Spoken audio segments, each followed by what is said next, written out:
Colombia is popular for its rich Arabica coffee, exotic fruits, and narcos. But did you know that this country also has a very famous island that's only the size of 2 football fields? And the number of people on this island will blow your mind.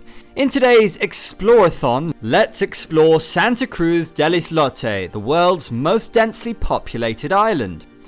Santa Cruz wasn't always so crowded. In fact, a century ago, it was completely empty. That was until a couple of fishermen discovered the magic of this mosquito-free haven. According to the legend, after a long day of fishing, some of the fishermen decided to spend the night on the island, and they had the best sleep of their lives. They loved it so much that they decided to stay there forever.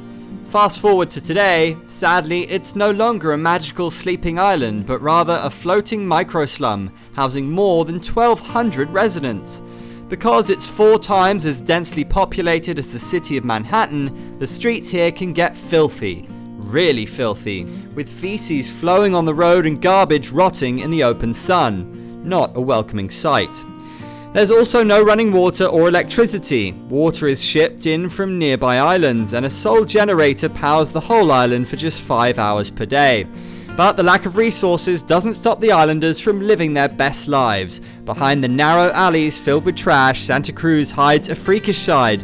The islanders love to party. Parties here can last up to 2 or 3 days, or as long as the booze flows. And people dance late into the night to the tantalizing rhythms of champeta. Despite being a slum with no resources, the crime rate here is 0. There are no thieves. The island is so safe that some houses don't have doors, and kids play on the streets all day long.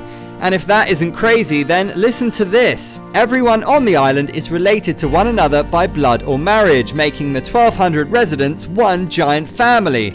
Thanksgiving here must be mad. Despite the lack of resources and the crowded conditions, people on the island say they won't give up their peaceful existence for anything, not even a little more room.